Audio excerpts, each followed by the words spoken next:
TS99కి స్వాగతం. వికారాబాద్ జిల్లా కేంద్ర ప్రభుత్వం ఇటీవల పార్లమెంట్లో ప్రవేశపెట్టిన బడ్జెట్లో తెలంగాణ రాష్ట్రానికి తీవ్ర అన్యాయం జరిగిందని బీజేపీ తెలంగాణ పార్లమెంట్ సభ్యులు వెంటనే రాజీనామా చేసి కేంద్ర ప్రభుత్వంపై ఒత్తిడి తీసుకుని రావాలని, తెలంగాణపై ఇంత వివక్ష చూపడం శోచనీయం అని నిరసనగా వికారాబాద్ పట్టణ కాంగ్రెస్ అధ్యక్షులు శ్రీ అర్ధ సుధాకర్ రెడ్డి ఆధ్వర్యంలో డీసీసీ అధ్యక్షులు పరిగి శాసనసభ్యులు రామ్మోహన్ రెడ్డి ముఖ్య అతిథిగా పాల్గొని వికారాబాద్లోని స్థానిక రైల్వే స్టేషన్ వద్ద అంబేద్కర్ విగ్రహం ముందు నిరసన తెలిపిన కేంద్ర ప్రభుత్వం దిష్టిబొమ్మను దహనం చేయడం జరిగింది.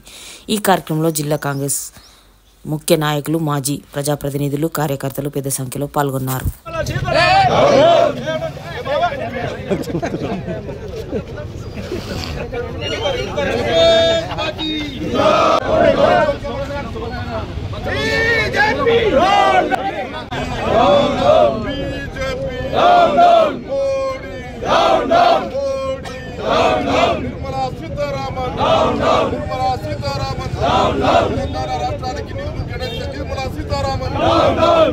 బస్సులకు 6,000 చొప్పున ఇద్దామన్నాడు. ఆ డబ్బు 10,000 కోట్ల రూపాయలు రెడీగా ఉన్నాయి. ప్రతి మండలానికి ఒక గ్రామానికి ఇచ్చేసినాం. ఈ 10-15 రోజులలో రేపు అసెంబ్లీ సమావేశాలు ఉన్నాయి, కేబినెట్ మీటింగ్స్ ఉన్నాయి. ఇది కాగానే 10-15 రోజులలో ఈ యొక్క 10,000 కోట్లని పల్లెకి కోట్ల రూపాయల డబ్బుని అందజేస్తామన్న విషయాన్ని తెలియజేస్తున్నాం. ఇదే విధంగా ఈ ఎన్కపల్లి లోపల ఇండ్లు దగ్గర సుమారు 270 ఇండ్లు శాంక్షన్ చేసినాం. ఎస్సీ ఎస్టీలు అయితే 6 లక్షలు, బీసీలు ఇతరులు అయితే 5 లక్షలు పెట్టి ఇండ్లు కట్టిస్తాం. ఇది ఒక్కొక్క నియోజకవర్గానికి 3,500 ఇండ్లు కట్టిస్తున్నాం. ఆల్రెడీ 1 సంవత్సరం అయిపోయింది కాబట్టి మళ్ళా బడ్జెట్ సమావేశాలను ఇంకో 3,500 ఇండ్లు వస్తాయి. మాకు మొత్తం మా 5 ఏళ్ల కాల పరిమితికి దగ్గర 17,500 ఇండ్లు వస్తాయి. చెంచులకు సపరేట్ గ్రీన్ ఛానల్ కింద ఈ 17,500 కాకుండా అదనంగా ఇళ్లు కట్టిస్తున్నాం. దగ్గర 20,000 ఇండ్లు కట్టిస్తామని చెప్పి ముఖ్యమంత్రి గారు కూడా మొన్న కోస్గి మీటింగ్ లో చెప్పడం జరిగింది. ఒక నియోజకవర్గానికి 20,000 ఇండ్లు ఈ 5 ఏళ్లలో కట్టి చూపిస్తాం. ఈ బీఆర్ఎస్ పార్టీ వాళ్ళు బీజేపీకి అంతర్గతంగా ఎన్నో సపోర్ట్లు చేశారు. ఒకసారి ప్రధానమంత్రి వచ్చినప్పుడు కేసీఆర్ ఏమన్నారంటే, మేము మిమ్మల్ని 1,000 కోట్లు ఇవ్వండి, లక్షల కోట్లు ఇవ్వండి అని అడగం, మీ చల్లని చూపు మా మీద ఉంటే కనీసం వాళ్ళు పట్టించుకోకుండా ఈ బీఆర్ఎస్ నాయకులతో కలిసిమెలిసి మొన్న ఎన్నికల్లో చూసినాం. బీఆర్ఎస్ కార్యకర్తలంతా కూడా బీజేపీకి అమ్ముడుపోయి, మేము ఏ పోలింగ్ బూత్కు పోయినా సరే బయట 2 టెంట్లు ఉన్నాయి, కాంగ్రెస్ బీజేపీ. బీఆర్ఎస్ టెంటే లేదు, బీఆర్ఎస్ వాళ్ళంతా పోయి బీజేపీ వాళ్ళ టెంట్లో కూర్చున్నారు. వాళ్ళిద్దరు ఒకటే కొట్లాడిరు.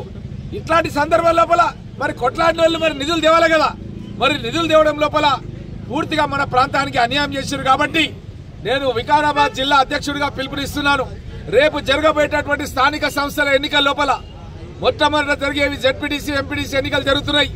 జిల్లా పరిషత్ ఒక్క సీటు కూడా ఏ జిల్లాలో కూడా ఈ యొక్క బీఆర్ఎస్ గాని బీజేపీ గాని వాళ్ళు 2 కలిసి అయితే కుట్రపూరితమైనటువంటి అలయన్స్ లాగా పనిచేస్తున్నారో, అండర్ గ్రౌండ్ అలయన్స్, ఈ కూటమికి ఓటేయద్దు, కాంగ్రెస్ పార్టీ అభ్యర్థులను గెలిపియాలి, వీళ్లకు గుణపాఠం చెప్పాలని చెప్పి నేను వికారాబాద్ జిల్లా అధ్యక్షుడిగా పిలిపిస్తున్నా. ఆ తర్వాత జరిగే సర్పంచ్ ఎన్నికల్లో కూడా పెద్ద ఎత్తున కాంగ్రెస్ పార్టీకి ఓటేయాలి. ఒకసారి కిషన్ రెడ్డి గారు మేము ఎమ్మెల్యేలుగా గెలిచిన తర్వాత తాండూరు దగ్గర, పెద్దెమ్మల దగ్గర చైతన్య నగర్ అని చెంచులు ఉంటారు, అక్కడ ఒక మీటింగ్ పెట్టి కలెక్టర్ గారు మమ్మల్ని పిలిచారు. వికారాబాద్ జిల్లా ఎమ్మెల్యేలుగా మమ్మల్ని అందరూ కూడా పిలిస్తే మేము పోయినాం. ఆ మీటింగ్ లోపల ఏమన్నారంటే, చెంచు ఏరియాలు అయితే ఉంటాయో, ఉదాహరణకు మా ఎన్కపల్లి సురేందర్ ఉన్నాడు ఇక్కడ, అందరికీ తెలిసిన విషయమే. మొన్న అంటే 1-2-2025 నాడు మరి కేంద్రంలో నిర్మలా సీతారామన్ గారు బడ్జెట్ను ప్రవేశపెట్టడం జరిగింది. కానీ మరి తెలంగాణ రాష్ట్రానికి సంబంధించి పూర్తిగా ఒక గాడిద గుడ్డు లేదంటే మొండి చేయి ఈ విధంగా చూపించినటువంటి పరిస్థితి ఈరోజు ఈ కేంద్ర ప్రభుత్వంలో ఉన్నటువంటి బడ్జెట్లో ఉన్నది. మరి ఎందుకు వీరు తెలంగాణ రాష్ట్రానికి బడ్జెట్ కేటాయించడం లేదు అని ఈరోజు మేము బీజేపీ ప్రభుత్వాన్ని, కేంద్ర ప్రభుత్వాన్ని, అదేవిధంగా నిర్మలా సీతారామన్ గారిని సూటిగా ప్రశ్నిస్తూ ఉన్నాం. మరి అదేవిధంగా వీళ్ళు రాజకీయం చేయడానికే ఇక్కడ ఉన్నటువంటి తెలంగాణ రాష్ట్రంలో ఉన్నటువంటి కాంగ్రెస్ ప్రభుత్వం దాన్ని చిన్నచూపు చూడడం, అది మా పార్టీకి సంబంధించిన ప్రభుత్వం కాదు, అది కాంగ్రెస్ ప్రభుత్వం ఉన్నది కాబట్టి దీని మీద వివక్ష చూపించాలి, ఇక్కడ కూడా డెవలప్మెంట్ జరగనియొద్దు, పూర్తిగా వీళ్ళని చిన్న చూపు చూసి వీళ్ళకి బడ్జెట్ కేటాయించొద్దు అనే ఒక దురుద్దేశంతోనే మరి ఈరోజు బడ్జెట్ కేటాయించకపోవడం. మరి ఏ విధంగా కూడా ఇప్పుడు ట్రిపుల్ ఆర్కు మనం అడగడం జరిగింది. ముఖ్యమంత్రి, మా తెలంగాణ రాష్ట్ర ముఖ్యమంత్రి వర్యులు యనమల రేవంత్ రెడ్డి గారు పలుమార్లు కేంద్రానికి వెళ్లి మరి అక్కడ అమిత్ షాని కలిసి, మోడీ గారిని కలిసి, అదేవిధంగా నిర్మలా సీతారామన్ గారు కలిసి మరి ట్రిపుల్ ఆర్కు కూడా ఫండ్స్ ఇవ్వాలని చెప్పడం జరిగింది. అదేవిధంగా మెట్రో రైలు కూడా ఫండ్స్ ఇవ్వాలని చెప్పి అడగడం జరిగింది. మరి ఏ విధంగా ఏ ఒక్క దానికి కూడా ఫండ్స్ కేటాయించకపోగా మళ్ళీ వాళ్ళు తెలంగాణ రాష్ట్ర ప్రజలు ఈ రోజు కాంగ్రెస్ పార్టీకే కాదు మరి బీజేపీ పార్టీకి పువ్వు గుర్తు కూడా ఓటేసిన సంగతి ఈ రోజు కేంద్రంలో కూర్చున్నటువంటి నిర్మలా సీతారామన్ గారు, మోడీ గారు మర్చిపోతున్నారు. మరి మేము ఒకటే చెప్తా ఉన్నాం, ఈ రోజు తెలంగాణ రాష్ట్ర ప్రజలకు వారు ఎంత చిన్న చూపు చూపినప్పటికీ కూడా ఇక్కడ తెలంగాణ రాష్ట్రంలో కొత్త బడ్జెట్ తీసుకొని వస్తాం. మొన్ననే మన యనమల రేవంత్ రెడ్డి గారు ముఖ్యమంత్రి గారు మన బయట దేశాలకు వెళ్ళి అక్కడ నుంచి 1,78,000 కోట్ల రూపాయలు పెట్టుబడులు తీసుకొని రావడం జరిగింది. మరి ఈ విధంగా ప్రజలందరూ కూడా తప్పకుండా మంచి చూసుకుంటాం, మంచి డెవలప్మెంట్ చేస్తాం. కానీ ఈ బీజేపీ ప్రభుత్వ వైఖరిని తప్పకుండా మనమందరం కూడా ఎదిరించాల్సిన అవసరం ఉన్నది. రాబోయే ఎలక్షన్లో తప్పకుండా ఒక్కరు కూడా ఏ ఒక్క ఓటు కూడా ఈ బీజేపీ ప్రభుత్వానికి వేయకుండా, ఈ పువ్వు గుర్తుకు వేయకుండా అందరూ కూడా వాళ్ళందరూ కూడా ఎదిరించాలి, అందరూ కూడా తిప్పికొట్టాలి. వాళ్ళందరినీ కూడా అవసరం వస్తే చెప్పుల దండలేసి వాళ్ళని ఊరేగింపజేయాలని చెప్పి ఈ సందర్భంగా మీకు అందరికీ తెలియజేస్తా ఉన్నా. మరి ఇక్కడ ఉన్నటువంటి బీజేపీ రాష్ట్ర అధ్యక్షులు కిషన్ రెడ్డి గారు మరి వారేమో కేంద్రంలో మంత్రిగా కూడా ఉన్నారు. మరి వారు మాత్రం ఎక్కడ కూడా నోరు మెదపట్లేదు, ఎక్కడ కూడా ఈ బడ్జెట్ గురించి మాట్లాడట్లేదు. మరి ఎందుకు తీసుకురావట్లేదు బడ్జెట్ అని చెప్పి మరి అందరూ కూడా ప్రశ్నిస్తుంటే కాంగ్రెస్ పార్టీ ఉన్నటువంటి నాయకులందరూ కూడా ప్రశ్నిస్తూ ఉంటే మరి వాళ్ళు ఎక్కడ కూడా నోరు ఇవ్వట్లేదు, దాని గురించి మాట్లాడట్లేదు. మరి అదేవిధంగా ఇంకొక ఆయన బండి సంజయ్ గారు ఉన్నారు, ఆయన కేంద్ర సహాయం. మనం ఇప్పుడు రీజనల్ రింగ్ రోడ్ ఏర్పాటు చేసుకుంటున్నాం. రీజనల్ రింగ్ రోడ్ అనేది పరిగి నియోజకవర్గం, వికారాబాద్ నియోజకవర్గం నుంచే పోతుంది. ముఖ్యమంత్రి గారు మార్చి నా ముందే అధికారులతో మాట్లాడి రీజనల్ రింగ్ రోడ్ ని మార్చినటువంటి విషయాన్ని నాకు స్కెచ్ ద్వారా తెలియజేసిండు సీఎం కార్యాలయం లోపల. అట్లాంటి రీజనల్ రింగ్ రోడ్ కన్నా నిధులు ఇస్తామని చెప్పి ప్రస్తావిస్తారేమని చెప్పి చూసినాం బడ్జెట్ లోపల. దానికి కూడా వాళ్ళు ఎలాంటి ప్రస్తావన కూడా చేయలేదంటే ఈ యొక్క బీజేపీ ప్రభుత్వానికి మన ప్రాంతం పైన ఎలాంటి మక్కువ కూడా లేదు అన్న విషయాన్ని తెలియజేస్తూ, అదేవిధంగా మన ప్రాంతాన్ని గురించి గతంలో కూడా వాళ్ళు ఏదైతే హామీలు ఇచ్చారో ఆ హామీలు ఏవి కూడా అంటే గతంలో నేను కాంగ్రెస్ ప్రభుత్వం ఉన్నప్పుడు అప్పా జంక్షన్ నుంచి మన మన్నెగూడ ద్వారా పరిగి ద్వారా బీజాపూర్ వరకు 4 లైన్ ఏర్పాటు చేయాలని ఆస్కర్ ఫెర్నాండెస్ గారు కేంద్ర మంత్రిగా ఉన్నప్పుడు ఆయనకు నేను బేగంపేట ఎయిర్పోర్ట్ లో లిఖితపూర్వకంగా విజ్ఞాపన పత్రం ఇచ్చిన. దానికి సంబంధించింది అప్పా జంక్షన్ నుంచి మన్నెగూడ వరకు ఇప్పటి వరకు దానికి సంబంధించిన పరిపాలన అనుమతులు కూడా తీసుకోలేదు. వాళ్ళు ముఖ్యమంత్రి గారే స్వయంగా మాట్లాడి గ్రీన్ ట్రిబ్యునల్లో వేసినటువంటి కేసులు తొలగించి ఈ మధ్య కాలంలోనే మొయినాబాద్ దగ్గర ఏదైతే బైపాస్ వస్తుందో అక్కడ వర్కులు స్టార్ట్ చేయించిండు. అదేవిధంగా సెట్ బ్యాక్ పనులు స్టార్ట్ చేయించిండు. ఇంకా మెయిన్ రోడ్ వర్క్లకు సంబంధించింది గ్రీన్ ట్రిబ్యునల్లో పెండింగ్ ఉంది. దానిపైన కూడా ఈ బీజేపీ వాళ్ళు కనీసం చొరవ తీసుకోక చాలా మంది ఆలూరు దగ్గర మన యాక్సిడెంట్ అయిపోయి చనిపోవడం చూస్తున్నాం. రోజుకొక యాక్సిడెంట్. అసలు వాట్సాప్ చూడాలంటే భయం వేస్తుంది. ఏమంటాలని చెప్పి సందర్భంగా డిమాండ్ చేస్తా ఉన్నాం. దాంతో పాటు తెలంగాణ రాష్ట్రంలో తెలంగాణ ప్రజలు 8 మంది ఎంపీలను బీజేపీ ఎంపీలను గెలిపిస్తే మాటలు బంద్ చేసి మూతులు మూసుకొని ఇళ్లలో కూర్చొని కాంగ్రెస్ మీద అబండాలు ఇస్తున్నటువంటి బీజేపీ ఎంపీలు సిగ్గు మాలి రాజీనామా చేయాలని చెప్పి సందర్భంగా హెచ్చరిక చేస్తా ఉన్నాం.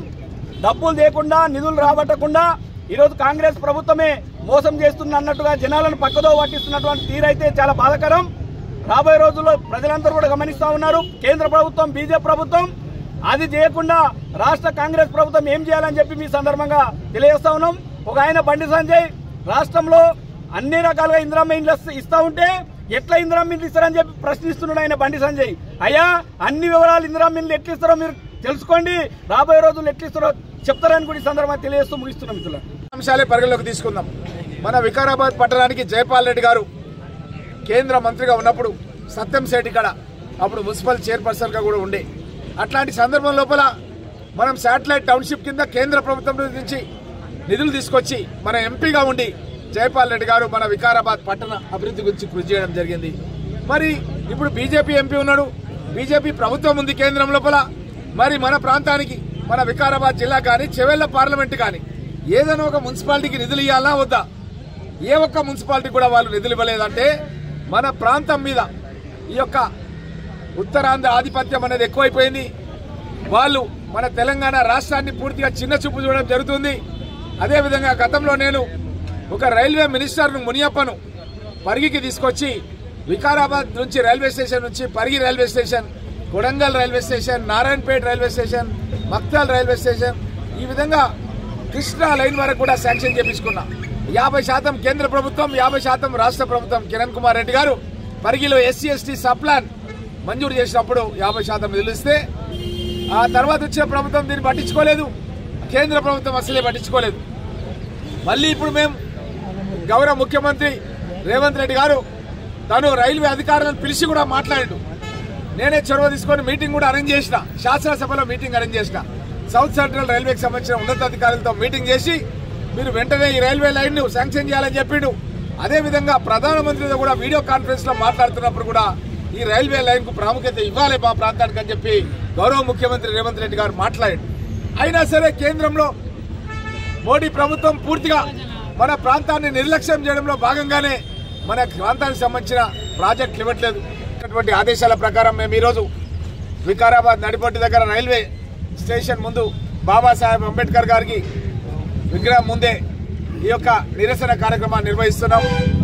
ముఖ్యంగా ఈ యొక్క బీజేపీ ప్రభుత్వం గతం లోపల అధికారంలోకి రావడానికి పేదవాళ్ల ఖాతా లోపల 15 లక్షల రూపాయలు జమ చేస్తాం జన్ధన్ ఖాతా లోపల అని చెప్పి మోసపూరితమైనటువంటి వాగ్దానాలు చేసి అధికారంలోకి వచ్చి ఆ తర్వాత ప్రతి సంవత్సరం 2 కోట్ల ఉద్యోగాలు ఇస్తామని చెప్పి 10 ఏళ్ల అధికారంలో ఉండి 20 కోట్ల ఉద్యోగాలు ఇవ్వాల్సినటువంటి బీజేపీ ప్రభుత్వం అసలు 1 కోటి ఉద్యోగాలు కూడా ఇవ్వలేని పరిస్థితి లోపల ఈరోజు నిరుద్యోగులంతా కూడా ఎంతో బాధపడుతున్నటువంటి సందర్భం లోపల మన రాష్ట్రానికి రావాల్సినటువంటి వాటా మోడీ కానీ అదేవిధంగా అమిత్ షా కానీ నిర్మలా సీతారామన్ గారిని కేవలం ఒక మహిళా ఫైనాన్స్ మినిస్టర్గా ఆర్థిక శాఖ మంత్రిగా ఉంచి మన రాష్ట్ర ప్రయోజనాలు దెబ్బతీసే విధంగా మన ప్రాంతానికి ఎలాంటి ప్రాజెక్టులు కానీ ఇంకా మనకు కావలసినటువంటి అవసరాలను గుర్తించి దాంట్లో భాగస్వామ్యం కానీ కాకుండా ఈరోజు కుట్రపూరితమైనటువంటి బడ్జెట్ను ప్రవేశపెట్టినందుకు నిరసనగా ఈరోజు మేము వికారాబాద్ లోపల సుధాకర్ రెడ్డి గారు మన ఫ్లోర్ లీడర్